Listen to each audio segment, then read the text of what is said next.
com vocês? Bom, mais uma semana, mais uma aula de geografia, e aí deixando algumas coisas bem claras em relação ao nosso cotidiano, às nossas atividades e à nossa frequência. Primeiro, lá no Classroom, lá na plataforma, que inclusive vocês acessam a aula, eu deixei uma atividade para vocês realizarem, uma atividade esta que vocês irão justamente fazer o quê? Selecionar, fazer a leitura de todo o processo, para que você tenha uma noção em relação aos 4 capítulos que nós já fizemos, ok? Eu percebi que alguns alunos ainda não acessaram, ainda não visualizaram e não realizaram a atividade. Então façam, é um mini teste, é uma atividade avaliativa, tudo bem? Para ser uma breve avaliação de todo esse processo. O capítulo número 4, ele encerra com escala, que são cálculos matemáticos em relação à área total e à área representada. Essas atividades serão realizadas no decorrer, no retorno das aulas presenciais, ok? Então, para a gente dar andamento, hoje nós iremos falar sobre o capítulo 5, a Terra tem camadas. Isso aí. A Terra tem camadas e a Terra favorece todo esse processo de movimentação entre as áreas e entre as pessoas e entre os diversos lugares que existem. Para começar, até mesmo com o print do material de vocês, nós temos as seguintes perguntas: qual é a origem do planeta Terra? Como o nosso planeta Terra se formou? Quais as partes que compõem a Terra? Como é o interior desse magnífico planeta? E como se formou a crosta terrestre, essa camada da Terra que sustenta a vida que nela há? E aí, sabe me responder todas essas questões? Pessoal, é muito importante ter todas essas respostas na ponta da língua para a gente dar andamento nesse capítulo que fala justamente sobre a estrutura terrestre, bem como sobre toda a base de sua formação. É importante saber que agora na unidade número 2, nós iremos abordar a biosfera. Mas espera aí, professor, o que é a biosfera? A biosfera é a integração dos 3 elementos fundamentais que garantem a nossa vida e a nossa habitação sob a Terra, sob o planeta Terra. A biosfera envolve a litosfera, toda a superfície terrestre em suas camadas, envolve a atmosfera, a camada de ar que circula o planeta Terra, e a hidrosfera, a quantidade disponível de água, seja água doce, seja água salgada, seja água em estado gasoso, líquido, sólido. Então você tem toda uma base que favorece essa produtividade em si, ok? Então nós temos a necessidade dos meios e principalmente da capacidade do planeta Terra em lidar com todo esse processo, certinho? Maravilha, então. Então nós temos uma base que fornece as necessidades da Terra e todos os recursos disponíveis. Bora lá para a gente começar e falando aí sobre a questão relacionada às estruturas internas do planeta Terra. Tá vendo toda essa animação que eu trago aqui para vocês?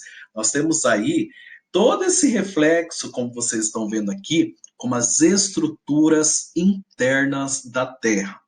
A Terra, esse espaço, esse planeta que nós habitamos, ele é composto de 3 grandes camadas: núcleo, manto e crosta.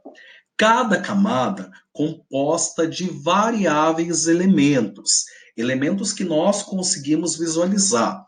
Imagine neste exato momento um ovo. O ovo, ele tem a casca, que necessariamente representa a crosta terrestre, também conhecida como litosfera, que é essa camada mais superficial, essa camada que nós habitamos, camada presente, camada que tem a presença de vegetação, do relevo, do solo e de todos os outros fatores geográficos que a compõem. O manto composto por magma, magma em estado gasoso, como uma geleia, como todo o material pastoso que existe sobre essa base do manto. E o núcleo, que é composto de ferro e níquel em estado sólido e em estado líquido, ok? Em decorrência da formação do núcleo, o núcleo interno e o núcleo externo. Então, nós temos fatores que evidenciam toda a base das estruturas internas do planeta Terra e toda a sua delimitação em meio a essa formação, ok? Bom, dando continuidade nesse processo, nós temos aí a composição da crosta terrestre em placas tectônicas. Como assim, professor? Placas tectônicas? Eu acredito que muitos de vocês já brincaram, já visualizaram um quebra-cabeça. Imaginem a Terra como um grande quebra-cabeça. Peças desiguais, peças diferentes entre si, constituindo assim os chamados 14 pedaços das placas tectônicas, das áreas que se juntam necessariamente e constituem os movimentos. Movimentos convergente e movimento divergente, ou seja, movimento convergente, o movimento de choque, e, consequentemente, o movimento divergente, o movimento de separação entre as placas. E aí fica aquela curiosidade básica. Professor, são as placas tectônicas em seu movimento que promovem os fenômenos naturais relacionados a terremotos, a tsunamis, erupções vulcânicas? Sim, são justamente as placas tectônicas, os fatores geográficos favorecidos a todo esse processo. Professor, mas eu nunca visualizei uma placa tectônica. De fato, a placa tectônica, ela fica abaixo da superfície terrestre, ou seja, de modo subterrâneo, e necessariamente são de tamanhos e formatos diferenciados. Aqui no Brasil, nós temos a placa sul-americana, como vocês podem observar nesse mapa. A placa sul-americana, ela percorre toda a faixa do território brasileiro, bem como toda a faixa do subcontinente sul-americano. Então, nós temos a placa sul-americana percorrendo toda a faixa do Oceano Atlântico, bem como toda a base envolvendo o oeste da América do Sul. Lembrando que a placa sul-americana, ela apresenta choques, ela apresenta movimentos em encontro, tanto com a placa de Nazca quanto com a placa africana. Lembrando que este ponto onde acontece o choque, onde acontece o encontro entre as placas, tem todo um favorecimento de um elo de desenvolvimento, de mecanismos e de melhorias. Agora, tem toda uma mudança em relação às características sobre essa relação da placa. Há placas onde o movimento ele é mais constante, onde a evidência de fatores, de fenômenos geográficos são maiores. Eu cito o exemplo do Anel de Fogo do Pacífico, ou também chamado de Círculo de Fogo do Pacífico. Como assim, professor? Círculo de Fogo, Anel de Fogo. O que acontece? Observem toda essa faixa aqui, ó, a oeste do continente americano, na região do Oceano Pacífico, e leste da Oceania e do continente asiático. Nós temos essa região conhecida como Anel de Fogo do Pacífico, devido à grande concentração de placas tectônicas, devido o grande segmento de abalos sísmicos, de movimentos convergentes provocados por essas placas tectônicas, bem como fatores que evidenciam o que? Movimentos. E esses movimentos, é claro, que agravam em todo o processo de fenômenos naturais, e bem como o fogo representa os inúmeros vulcões em atividades nessas regiões, ok? Então aí nós temos fatores geográficos que proporcionam esses elementos em relação à superfície terrestre. Nessa página do material, eu deixei em evidência um vídeo que faz uma explicação sobre todo esse processo da deriva, todo esse processo de constituição das placas tectônicas, que, ó, depois da aula vale a pena conferir para fixar todo esse conteúdo. Ok? Bom, falando sobre placas, eu já realizei aí uma introdução em relação aos diferentes limites que as placas possuem, que são necessariamente três limites, para vocês não se esquecerem. Limites convergente, que é um limite de choque e também conhecido necessariamente como limite destrutivo, onde uma placa se choca com a outra, e limite convergente, perdão, e limite divergente, ou também conhecido como um limite construtivo, onde necessariamente as placas se afastam uma da outra. Então não esqueçam dessa base. Os dois limites entre as placas tectônicas são divergente, convergente e transformante. Divergente, movimento de afastamento, de separação.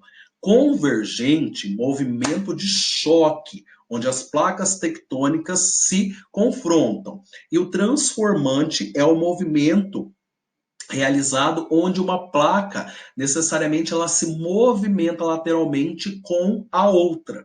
Então são esses movimentos responsáveis pelos fenômenos, inúmeros fenômenos que acabam acontecendo na superfície e que favorecem todo esse processo relacionado às placas tectônicas, ok? Aqui eu também trouxe o fenômeno mais conhecido e mais visualizado por nós, que são os tremores de terra, os terremotos, e as áreas diferenciadas de um terremoto. Lembre-se de uma coisa: o Brasil é um país com baixa possibilidade de fenômenos como o caso do terremoto. Porém, um terremoto ele apresenta duas grandes áreas: o hipocentro e o epicentro. Hipocentro, necessariamente, você tem o quê? Uma grande faixa, uma grande área no interior da superfície terrestre, onde há todo esse processo de quê? Onde há o processo de encontro das placas tectônicas. Lembrando que o hipocentro é o ponto onde se forma o tremor de terra. E o epicentro é a área na superfície terrestre onde esse tremor é sentido. Então, olha aqui para mim. Na ocorrência de um terremoto, no choque de uma placa tectônica, se forma uma área de hipocentro, no interior. Ela libera força, essas forças são conhecidas como ondas sísmicas. E necessariamente essas forças, ao serem liberadas, elas geram a área de epicentro. Área esta onde o tremor é sentido, ou seja, onde há toda a liberação de força maior para que esse fenômeno aconteça, ok? Então nós temos aí essa divergência em meio às áreas, em meio a todo o processo que acaba acontecendo em relação ao tremor. Temos aí exemplo como o terremoto que atingiu o Nepal no ano de 2015. O hipocentro ele aconteceu na China e necessariamente o epicentro aconteceu no Nepal. Traduzindo para vocês, o fenômeno, o encontro das placas tectônicas, ele aconteceu dentro do território chinês e necessariamente o terremoto foi sentido no Nepal. São países vizinhos, são países que apresentam uma fronteira, sim, mas necessariamente você tem essa diversidade no contexto das áreas onde elas acontecem, ok? Então aí nós temos todo esse processo de fenômenos naturais que acabam acontecendo. E aí sempre surge a pergunta, professor, por que o Japão é um país onde inúmeros terremotos acontecem, onde esse tipo de fenômeno ele acontece com maior frequência, com maior evidência? Tendo o seguinte, o Japão ele se localiza em uma área favorecida pela grande massa de 80% do seu território ser constituído de relevo de planalto, uma área que favorece todos os dobramentos modernos, onde o encontro de três grandes placas tectônicas, mesmo em um arquipélago que tem uma extensão territorial menor que o estado de Mato Grosso do Sul, que é o nosso estado vizinho, favorece para intensas atividades sísmicas. Lembrando que também o Japão se localiza em meio ao Círculo de Fogo do Pacífico, a área que favorece todo esse processo de fenômenos em relação a abalos sísmicos, ok? Bom, aqui eu trago notícias e informações aos diferentes tipos de terremotos. Os terremotos, eles são mensurados pela escala Richter e pela escala de Mercator. Necessariamente a escala Richter ela é mais conhecida e até mesmo divulgada nos meios de comunicação e em outros fatores. Vocês podem perceber que muitas vezes a quantidade de vítima varia de acordo com a escala, com a densidade desse tremor de terra, ou necessariamente com todo o propósito envolvendo a área em evidência. É claro que se um terremoto, mesmo sendo de grande porte, atinge o Japão ou outro país desenvolvido, a probabilidade de morte será baixa. Por quê? Um país mais desenvolvido, com uma infraestrutura tecnologicamente mais avançada, ele estará muito mais preparado a lidar com esse tipo de fenômeno natural comparado com um país mais carente, com um país mais pobre, um país que apresenta toda essa imensidão, essa densidade, ok? Maravilha, então essa base que a gente tem em meio a comparações. Eu trouxe aí países vizinhos ao Brasil, o Peru que faz fronteira, o Equador que não faz fronteira, mas ambos se localizam nessa faixa de encontro da placa sul-americana e da placa de Nazca, e, consequentemente, apresentam evidências de choque e um limite destrutivo entre as placas tectônicas, ok? Bom, pessoal, maravilha, essa foi nossa aula, nossa introdução sobre o capítulo número 5, e como atividade eu quero que vocês pesquisem e escrevam no caderno o que é uma deriva continental. Como dica para a galerinha aí que gosta de vídeo, o trailer do filme A Era do Gelo, lançado lá em 2013, ele aborda muito bem essa deriva continental, tá? Que vocês vão entender um pouco mais de todo o processo de separação e formação dos continentes que nós temos hoje. Espero que vocês tenham gostado, tá? Continuem focados, se dedicando e extremamente motivados com o estudo. Tchau, tchau, até a próxima.